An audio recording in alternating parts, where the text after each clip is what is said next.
So guys, general science की video series को आगे बढ़ाते हुए हम यहाँ पे बायोलॉजी के टॉप क्वेश्चंस यहाँ पे लाए हैं, जो कि आपको एसएससी 133 एंड 134 में देखने को मिल सकते हैं। So welcome back again. तो यहाँ पे जो भी कैंडिडेट्स अभी एसएससी 133 के लिए प्रिपरेशन कर रहे हैं, साथ में जो लास्ट के 1 मंथ में प्रिपरेशन स्टार्ट करना चाहते हैं, साथ में वो कैंडिडेट्स जो कि एसएससी 134 के लिए प्रिपरेशन कर रहे हैं अभी से, तो उनके लिए ये वीडियोज़ मोस्ट इंपॉर्टेंट रहेंगी। बिकॉज ये टॉप के क्वेश्चंस हैं, ये एग्जाम ओरिएंटेड क्वेश्चंस हैं, ये मोस्ट एक्सपेक्टेड क्वेश्चंस हैं। ठीक है, तो सीधे हम आते हैं फर्स्ट स्लाइड पे। यहाँ पे हमारा आज का क्वेश्चन रहेगा, xerophthalmia disease is caused by the deficiency of. देखो, ज़ेरोफथैलेमिया एक ऐसा डिजीज होता है यहाँ पे आईज ड्राई होने लगती हैं, आई में एक तरह से नॉर्मल जलन होने लगती है, और ये किसकी वजह से होती है, साथ में नाइट ब्लाइंडनेस भी कुछ केसेस में होती है। ठीक है, और ये जो सारा होता है ना, ये होता है किसकी वजह से, विटामिन ए की कमी के कारण। ठीक है, तो वेरी इंपॉर्टेंट क्वेश्चन है, यहाँ से आपको ये क्वेश्चन देखने को मिल सकता है। नेक्स्ट क्वेश्चन पे आते हैं, second stage of development of butterfly. भैया, बटरफ्लाई की 4 स्टेजेस होती हैं डेवलपमेंट की। अब यहाँ पे हमें पूछा गया कि सेकंड स्टेज कौन सी होती है, तो मैं आपको बता दूं कि सेकंड स्टेज होती है लार्वे। भैया, लार्वे एक ऐसी स्टेज होती है यहाँ पे बटरफ्लाई, एक फीडिंग स्टेज, जहाँ पे वो खाना प्रॉपर शुरू करती है, तो फीडिंग स्टेज को कहा जाता है। पहली स्टेज होती है एग, जिसे हम कहते हैं एग। यहाँ पे एग ले करा जाता है एंड बटरफ्लाई पैदा होती है। नेक्स्ट आ गई लार्वे स्टेज, जो कि सेकंड स्टेज होती है, फीडिंग स्टेज कहा जाता है। थर्ड वन इज प्यूपा, आप ये नोट कर लें, प्यूपा होती है ट्रांजिशन स्टेट, यहाँ पे वो डेवलप होती है, उसकी बॉडी डेवलप होती है। Last one is adult stage. Adult stage का मतलब होता है यहाँ पे वो रिप्रोडक्शन के काबिल बनती है, रिप्रोडक्टिव स्टेज उसे कहा जाता है। तो ये 4 स्टेजेस होती हैं। First one is egg, larvae, then pupa and adult. तो ये इंपॉर्टेंट क्वेश्चन यहाँ पे बन सकता है एग्जाम में। नेक्स्ट क्वेश्चन है कि maximum oxygen is available from which part. तो भैया, मैक्सिमम ऑक्सीजन किस पार्ट में से अवेलेबल होती है, यहाँ पे ये पूछा गया है। तो ये आंसर रहेगा फाइटोप्लैंक्टन्स। अब ये हमारा आंसर कैसे रहेगा भैया, फाइटोप्लैंक्टन्स क्या होते हैं, इक्वेटिक प्रोड्यूसर्स होते हैं। एक तरह से मैं बोल सकता हूँ कि फ्लोटिंग इक्वेटिक प्लांट्स होते हैं, जो कि ओशंस में पाए जाते हैं।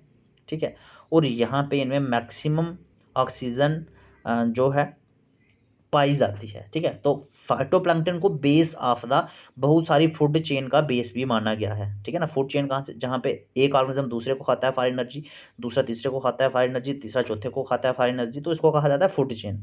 ठीक है, तो यहाँ पे फाइटोप्लैंक्टन को base of the food chain भी माना गया है। ठीक है, तो बिकॉज यहाँ पे मैक्सिमम ऑक्सीजन की अवेलेबिलिटी होती है। ठीक है, अब हम बढ़ते हैं नेक्स्ट क्वेश्चन पे। नेक्स्ट क्वेश्चन में क्या कहा गया है, what is the approx number of skeletal muscles. तो हमारी बॉडी में मैक्सिमम अप्रॉक्सीमेट कितने नंबर ऑफ स्केलेटल मसल्स होते हैं, तो ये मैं आपको बता दूं कि यहाँ पे इसका सही आंसर क्या रहेगा, 640 स्केलेटल मसल्स होते हैं। और अगर पेयर्स की बात करी जाए, दो के पेयर्स होते हैं, तो 320 पेयर्स होते हैं, जो कि अप्रॉक्सीमेट फिगर की यहाँ पे बात हुई है। ठीक है, जो हमारे पास स्केलेटल मसल्स होते हैं ना, जो इमेज में भी आपको शो हो रहा है, ये 30 से लेके 40% बॉडी का टोटल मास को ऑक्यूपाई करते हैं। ठीक है, और ये मसल्स जो होते हैं, ये हमारी बोन्स के साथ कनेक्टेड रहते हैं, और प्रॉपर फंक्शंस को परफॉर्म करने के लिए, बॉडी की मूवमेंट को परफॉर्म करने के लिए ये हमें अलाउ करते हैं। तो आपको मैंने यहाँ पे फंक्शन भी बता दिया कि स्केलेटल मसल्स का फंक्शन क्या होता है, तो वेरी इंपॉर्टेंट है। और कितने नंबर ऑफ मसल्स होते हैं वो भी यहाँ पे आपको प्रेजेंट हो रहा है। ठीक है, so next question of today's video is मिनामाता disease caused by the pollution of water in. भैया, मिनामाता डिजीज किसकी वजह से होता है, तो मिनामाता डिजीज जो होता है ना, ये भैया मर्करी पॉइजनिंग। सो मिनामाता डिजीज किसकी वजह से होता है भैया, ये होता है मर्करी पॉइजनिंग की वजह से। आप यहाँ पे देख सकते हैं। ठीक है, मर्करी पॉइजनिंग की वजह से होता है। हुआ क्या कि भैया 1956 में फर्स्ट ये कहाँ पे डिस्कवर हुआ, ये जापान में डिस्कवर हुआ। और कैसे डेवलप हुआ, कैसे ये डिस्कवर हुआ, मर्करी जो है ना, मर्करी कंपाउंड्स जो हैं वाटर में एक तरह से मिक्स हुए, इंडस्ट्रियल वेस्ट के कारण वाटर में मिक्स हुए, तो उससे कारण क्या हुआ, मर्करी पॉइजनिंग की वजह से मिनामाता डिजीज हुआ। यहाँ पे बहुत सारी डेथ्स वहाँ पे हुई। ठीक है, तो ये क्वेश्चन यहाँ पे इंपॉर्टेंट बनता है, बट ये कहाँ पे कौन सी कंट्री में हुआ, तो दैट इज जापान, ये भी इंपॉर्टेंट है। Next one is amino acids are required. भैया, एमिनो एसिड्स किसकी सेंसिस के लिए रिक्वायर्ड होते हैं, तो एमिनो एसिड्स रिक्वायर्ड होते हैं प्रोटीन की सेंसिस के लिए, एंड कुछ नाइट्रोजन कंपाउंड्स की सेंसिस के लिए भी इंपॉर्टेंट होते हैं। यहाँ पे आप देख सकते हैं प्रोटीन्स, ठीक है। ज़्यादातर प्रोटीन्स के लिए सिंथेसिस के लिए इंपॉर्टेंट है, बट इसके साथ ही कुछ नाइट्रोजन कंपाउंड्स जैसे क्रेटाइन आ गया, पेप्टाइड्स आ गया, उसके लिए भी ये इंपॉर्टेंट माने जाते हैं अमीनो एसिड्स।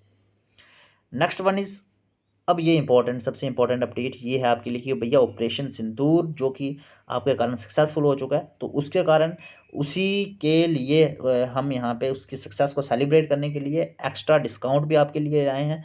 तो मेगा सक्सेस डिस्काउंट 50% ऑफ यहाँ पे आपके लिए हर कोर्स पे मिलेगा SCC SEO क्रैश कोर्सेज के लिए। तो विदाउट वेस्टिंग फर्दर टाइम आज यहाँ पे डिस्काउंट का फ़ायदा उठा सकते हैं। ये ऑफ़र सिर्फ आज के लिए वैलिड रहेगा और इस ऑफ़र में आपको हर एक चीज़ मिलेगी। आपको PDF नोट्स आपको व्हाट्सएप पे भेज दिए जाएंगे, आपको लाइव क्लासेस के लिंक रात को 9 बजे से 11 बजे तक रोज़ आपको व्हाट्सएप पे मिलेगा। लास्ट 1 मंथ तक टीचर्स के साथ आपकी पर्सनल इंटरेक्शन रहेगी, टीचर्स के फ़ोन नंबर आपको दिए जाएंगे डाउट क्लियरेंस के लिए। और यहाँ पे आपको PDF नोट्स से लेके आपके मॉक टेस्ट और आपको पर्सनल गाइडेंस, स्ट्रेटजी, हर एक चीज़ प्रोवाइड करी जाएगी। और यहाँ पे आपको अगर आप कोड का यूज़ करते हैं सिंदूर50, तो वहाँ पे आपको 50% डिस्काउंट भी अवेल होगा। इसके लिए आपको सिंपली हमें क्या करना है, व्हाट्सएप करना है। और ये भी एक बार मैं बता दूं कि इसमें मिलेगा क्या क्या भैया, हर एक चीज़ मिलेगी 50% डिस्काउंट के साथ।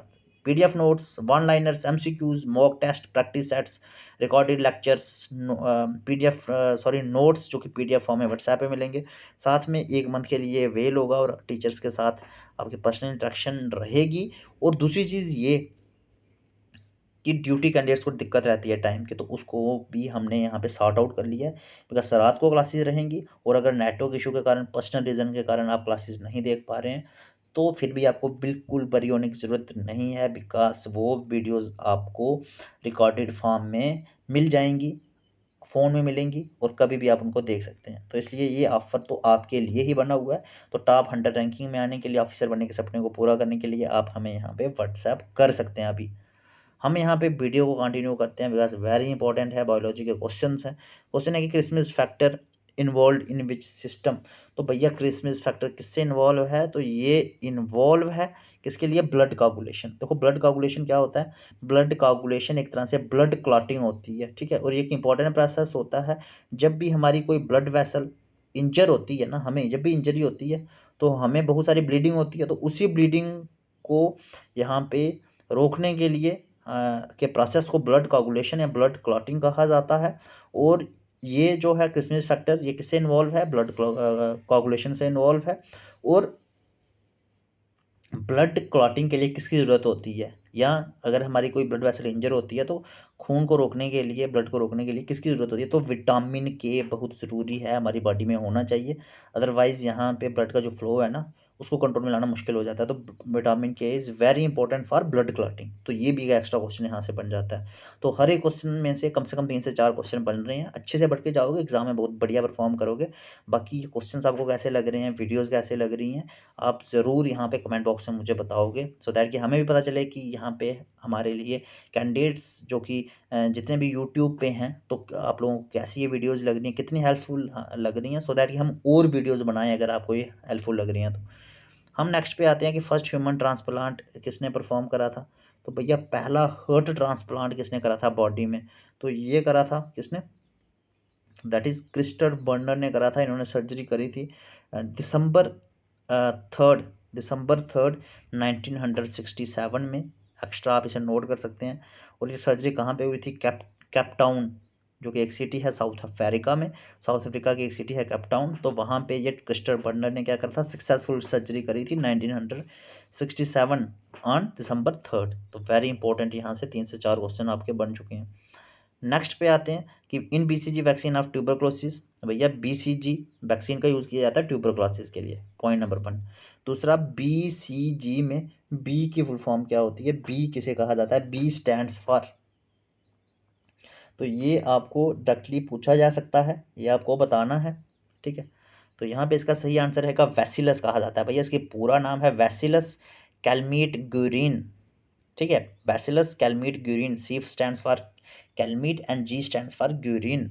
ये वैक्सीन होती है जो कि TB वाले पेशेंट्स को दी जाती है। आप मुझे चैट बॉक्स में बताएं कि TB जो है एक बहुत ही सीरियस एक तरह से बैक्टीरियल इन्फेक्शन है, बैक्टीरिया के कारण होती है। और बिलियन ऑफ डेथ्स इसकी पास्ट 200 ईयर्स में हो चुकी हैं, ठीक है। तो बैक्टीरिया के लिए सॉरी टीबी के लिए कौन सा बैक्टीरिया रिस्पॉन्सिबल है, ये आप बताओगे चैट बॉक्स में, सो दैट कि किसी भी सोर्स से आप देखो, गूगल से देखो, बट अगर आप बताओगे तो आपको भी ये चीज़ें हेल्प करेंगी। ठीक है। सो फर्दर हम बढ़ते हैं नेक्स्ट क्वेश्चन पे। Which acid is related to muscle fatigue. भैया मसल फटीक के लिए कौन सा एसिड हमारी बॉडी में अकोमोडेट होता है जिससे कि हमें मसल फटीक होती है, तो इसका जो सही आंसर रहेगा वो है लैक्टिक एसिड। भैया लैक्टिक एसिड जो है ना वो हमारी बॉडी में अकोमोलेट होने लगता है जब हमारी बॉडी को एनर्जी की डिमांड होती है, और प्रॉपर जब एनर्जी उसे नहीं मिलती है तो लैक्टिक एसिड जो कि सॉरी जब ज़्यादा एनर्जी हमारी बॉडी में आ जाती है और हम यहाँ पे प्रॉपर उसको एक तरह से नरिश नहीं कर पाते, हम यहाँ पे क्या करते हैं कि धीरे धीरे यहाँ पे उसको प्रॉपर वर्कआउट नहीं कर सकते, तो वो लैक्टिक एसिड एक्यूमुलेट हमारी बॉडी में होने लगता है। तो इंपॉर्टेंट क्वेश्चन यहाँ पे बनता है ये। ठीक है। तो सो नेक्स्ट क्वेश्चन पे आते हैं। नेक्स्ट क्वेश्चन कह रहा है कि the gene which exhibits multiple effects, वो कौन सा जीन है जो कि बहुत सारे इफेक्ट्स इसके रहते हैं, तो that is known as pleiotropic gene कहा जाता है। प्लायोट्रॉपिक जीन उसे कहा जाता है जो कि एक से ज़्यादा फंक्शंस बॉडी में परफॉर्म करा जाता है। ठीक है। और साथ ही में अब एक से ज़्यादा फंक्शन प्लायोट्रॉपिक जीन यहाँ पे मैं लिख लेता हूँ, PLEIOTROPIC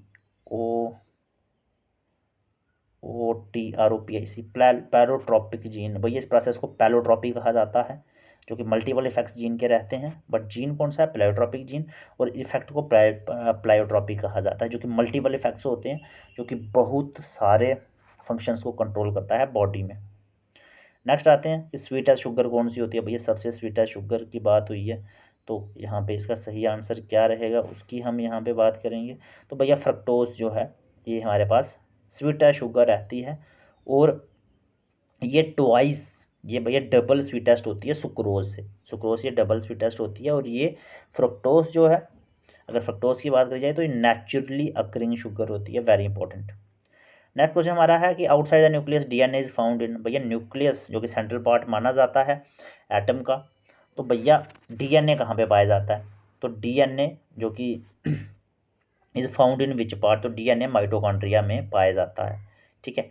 डीएनए कहाँ पे पाया जाता है, डीएनए पाया जाता है माइटोकॉन्ड्रिया में। आप मुझे चैट बॉक्स में, कमेंट बॉक्स में डीएनए की फुल फॉर्म जल्दी से बता दो। दूसरी चीज़ ये है कि डीएनए जो माइटोकॉन्ड्रिया में पाया जाता है ना भैया, एक सिंगल सेल में 50 से लेके 5,000 तक माइटोकॉन्ड्रिया पाए जाते हैं, और माइटोकॉन्ड्रिया को power house of the cell भी कहा जाता है बिकॉज वो एनर्जी प्रोवाइड करता है सेल को।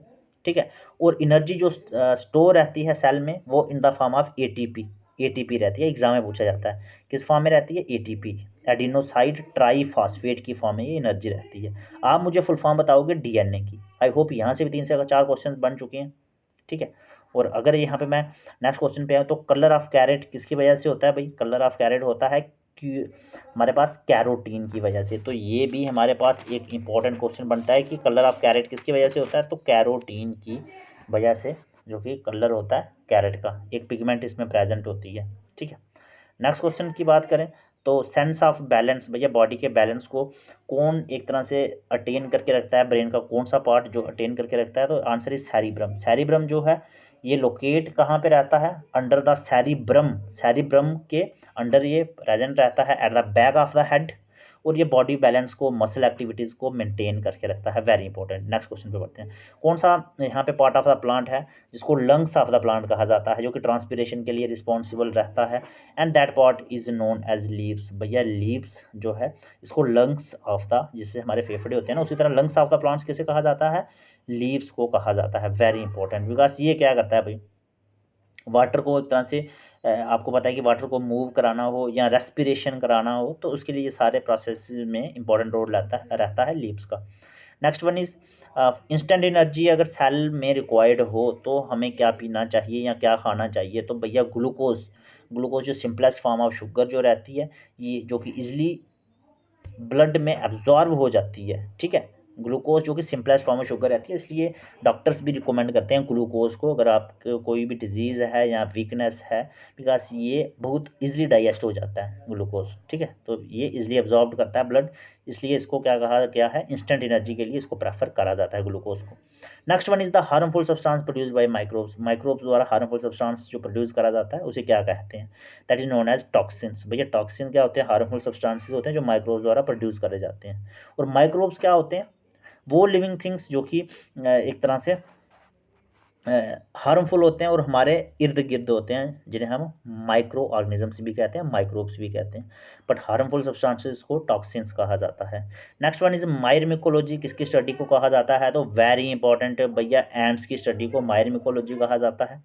ठीक है, कहा जाता है। आप मुझे चैट बॉक्स में बताएं कि माइकोलॉजी, MYCOLOGY, माइकोलॉजी किसकी स्टडी को कहा जाता है। आई होप आप लोग आंसर जरूर कमेंट बॉक्स में बताएंगे। और वीडियोस कैसी लग रही हैं, इंपॉर्टेंट क्वेश्चंस की वीडियो सीरीज कैसी लग रही है, ये भी आप कमेंट बॉक्स में मुझे बताओगे। Next one is typhoid fever. Typhoid आपको पता है कि बैक्टीरियल इन्फेक्शन है, बहुत सीरियस इन्फेक्शन है, और इसके लिए कौन सा बैक्टीरिया रिस्पॉन्सिबल है, सैल्मोनेला टाइफी इसके लिए रिस्पॉन्सिबल है, बैक्टीरियल एक इन्फेक्शन है।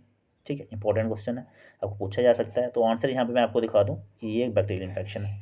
अब चिकन पॉक्स अगर आपको पूछा जाए तो वो भी बैक्टीरिया की वजह से होता है। ठीक है, एंड उसके लिए मेनली हमारे पास वायरस। आप मुझे चलो आप बताएं, बैक्टीरिया की वजह से होता है कि वायरस की वजह से होता है। चिकन पॉक्स की मैं बात कर रहा हूँ भैया, वायरस की वजह से होता है या बैक्टीरिया की वजह से होता है। दूसरी बात, उसके लिए कौन सा पैथोजन रिस्पॉन्सिबल होता है, ये भी मुझे बताएं। अब मैं आपको बता दूं कि भैया बैक्टीरियल डिजीज़ चिकन पॉक्स नहीं है, मैं आपको करेक्ट कर दूं, वायरस है। स्मॉल पॉक्स भी वायरस है। ठीक है, आपको मैं करेक्ट कर दूं। मैं आपको नेक्स्ट क्वेश्चन पूछता हूँ, small pox is a viral disease, chicken pox is also a viral disease. ठीक है, आप मुझे बताएं कि चिकन पॉक्स के लिए कौन सा बैक्टीरिया रिस्पॉन्सिबल है, बट स्मॉल पॉक्स के लिए मैं आपको बता दूं कि वेरियोला वायरस जो है वो स्मॉल पॉक्स के लिए रिस्पॉन्सिबल है। चिकन पॉक्स के लिए कौन सा है वो आप बताओगे, बिकॉज कम्युनिकेबल नॉन कम्युनिकेबल पे क्वेश्चन एग्जाम में देखने को मिलता है। तो बहुत सारी इन्फॉर्मेशन मैंने आपको इस क्वेश्चन के थ्रू प्रोवाइड कर दी है। Typhoid is a bacterial disease, Salmonella typhi इसका बैक्टीरिया है, chicken pox is a viral disease, small pox is a viral disease. ठीक है, तो ये सारी यहाँ से 5 से 6 क्वेश्चन यहीं से बन चुके हैं। तो मैं आपको बता दूं कि भैया ऑफर ऑफ द डे, अगर 50% डिस्काउंट आप अवेल करना चाहते हैं विदाउट वेस्टिंग फर्दर टाइम, आप प्रिपरेशन स्टार्ट करना चाहते हैं, टॉप 100 रैंकिंग में आना चाहते हैं, तो ये कोर्स आपके लिए ही लॉन्च कर दिया गया है ओनली 999 में। यहाँ पे आपको PDF notes, recorded lectures, marathon classes, personal guidance, teachers interaction, teachers phone number, mock test, हर एक चीज़ आपको इस कोर्स में प्रोवाइड कर दी जाएगी। ठीक है, अगर आप यहाँ पे ऑफिसर बनने के सपने को पूरा करना चाहते हैं तो ये special discount, limited seats pending. तो व्हाट्सएप कर सकते हैं 8120745966 पे। तो ये इंपॉर्टेंट बायोलॉजी की जो वीडियो थी इसको भी रिवाइज करते रहें। बाकी ECC 133, SCO 58, PSCL 2025 के लिए यहाँ पे जो एग्ज़ाम डेट है वो है 4 जुलाई 2025।